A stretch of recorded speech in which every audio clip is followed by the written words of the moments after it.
Chapter 7. The Happy Cleaners, and Kretakano makes her entrance. I took a blouse and skirt of Kumiko's to the cleaners by the station. Normally, I brought our laundry to the cleaners around the corner from us, not because I preferred it, but because it was closer. Kumiko sometimes used the station cleaners in the course of her commute. She'd drop something off in the morning on her way to the office and pick it up on the way home. This place was a little more expensive, but they did a better job than the neighborhood cleaners, according to Kumiko, and her better dresses she would always bring there. Which is why on that particular day, I decided to take my bike to the station. I figured she would prefer to have her clothes done there.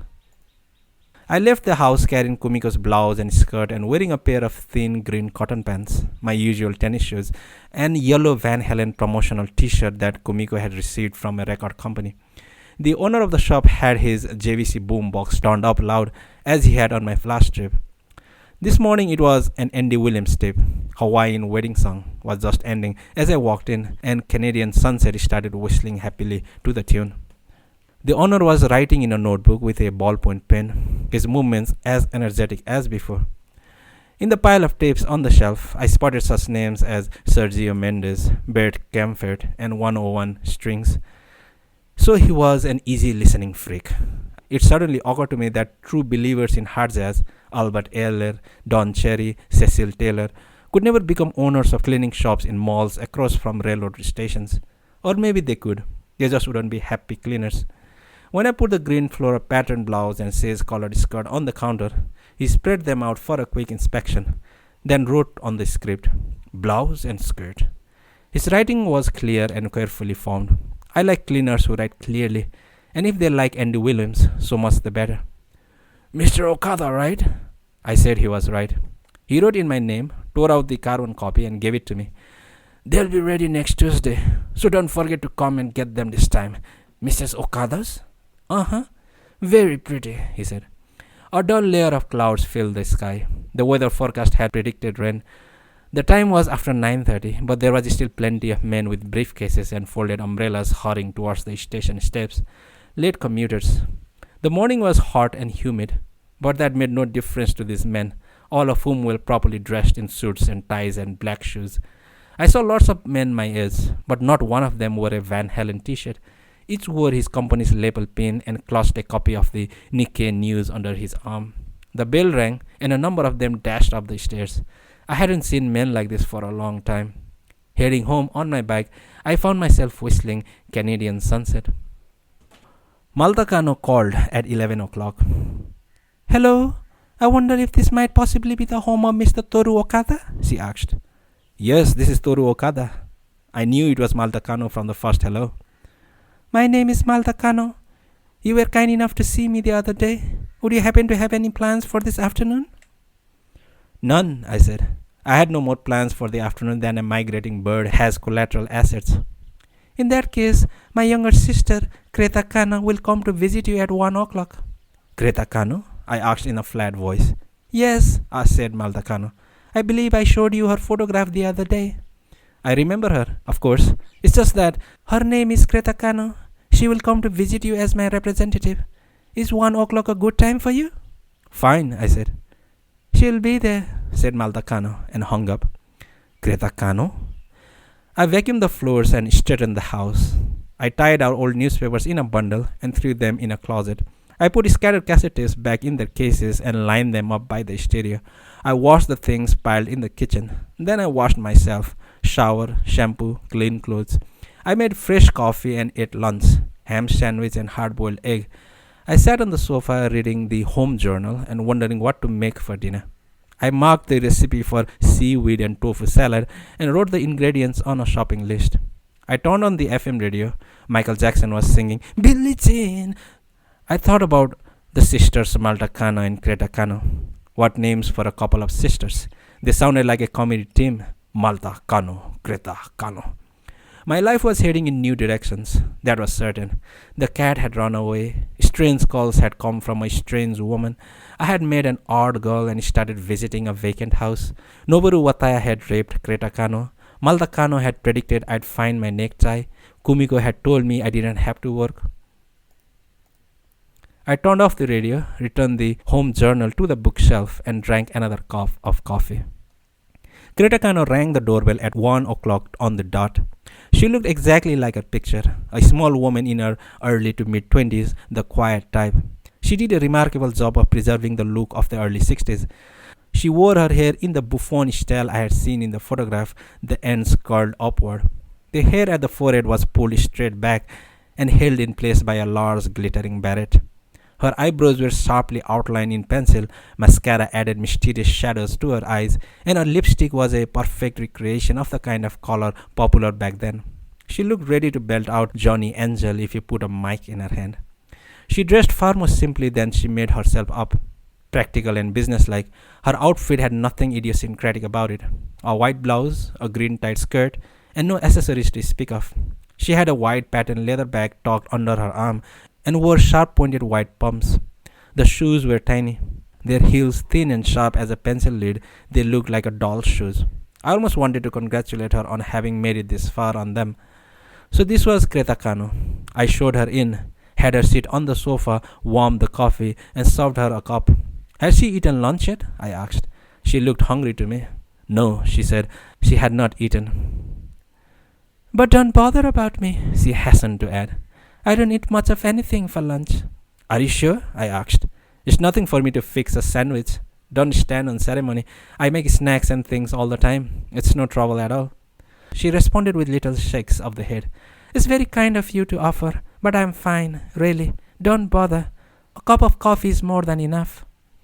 Still, I brought out a plate of cookies just in case. Greta Kano ate 4 of them with obvious pleasure. I ate 2 and drank my coffee. She seemed somewhat more relaxed after the cookies and coffee.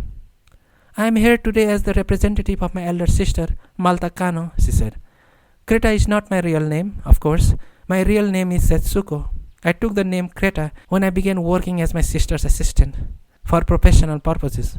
Greta is the ancient name for the island of Crete, but I have no connection with Crete. I have never been there. My sister Malta chose the name to go with her own. Have you been to the island of Crete by any chance, Mr. Okada? Unfortunately not, I said.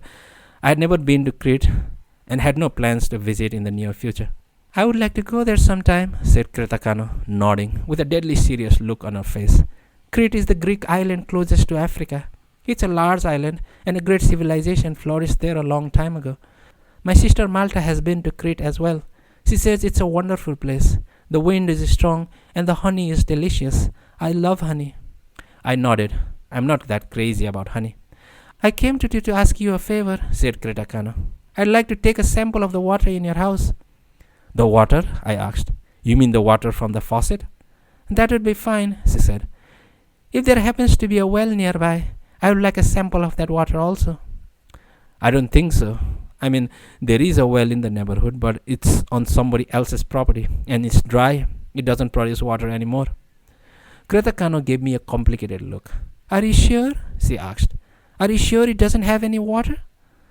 I recalled the dry thud that the chunk of brick had made when the girl threw it down the well at the vacant house.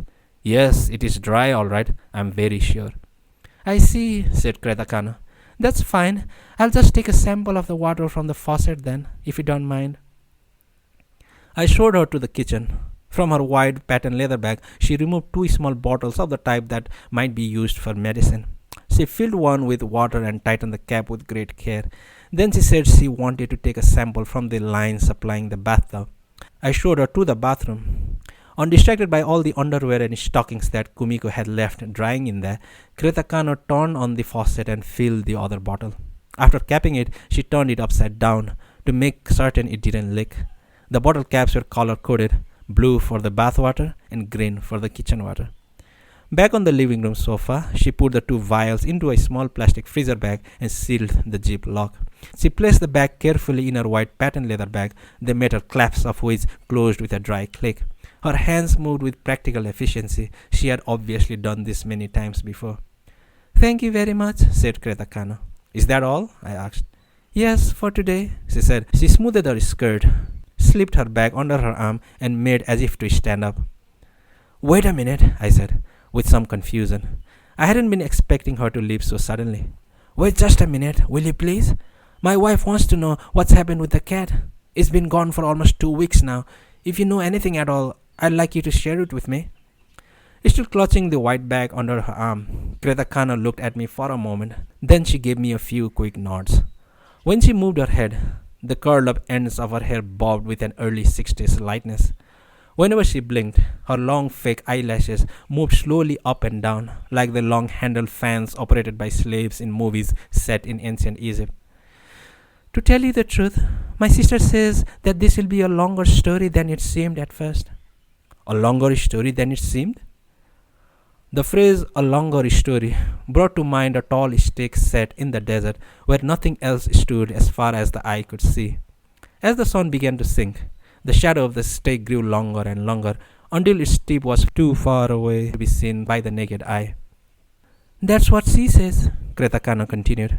This story will be about more than the disappearance of a cat. I'm confused, I said. All we're asking you to do is help us find the cat, nothing more. If the cat's dead, we want to know that for sure. Why does it have to be a longer story? I don't understand. Neither do I, she said. She brought her hand up to the shiny beret on her head and pushed it back a little. But please put your faith in my sister. I'm not saying that she knows everything. But if she says there will be a longer story, you can be sure there will be a longer story. I nodded without saying anything. There was nothing more I could say. Looking directly into my eyes and speaking with a new formality, Greta Kano asked, Are you busy, Mr. Okata? Do you have any plans for the rest of the afternoon? No, I said. I had no plans. Would you mind, then, if I told you a few things about myself? Greta Kano asked. She put the white pattern leather bag she was holding down on the sofa and rested her hands, one atop the other, on her tight green skirt at the knees. Her nails had been done in a lovely pink color. She wore no rings. Please, I said, tell me anything you'd like. And so the flow of my life, as had been foretold from the moment Greta Kano rang my doorbell, was being led in ever stranger directions.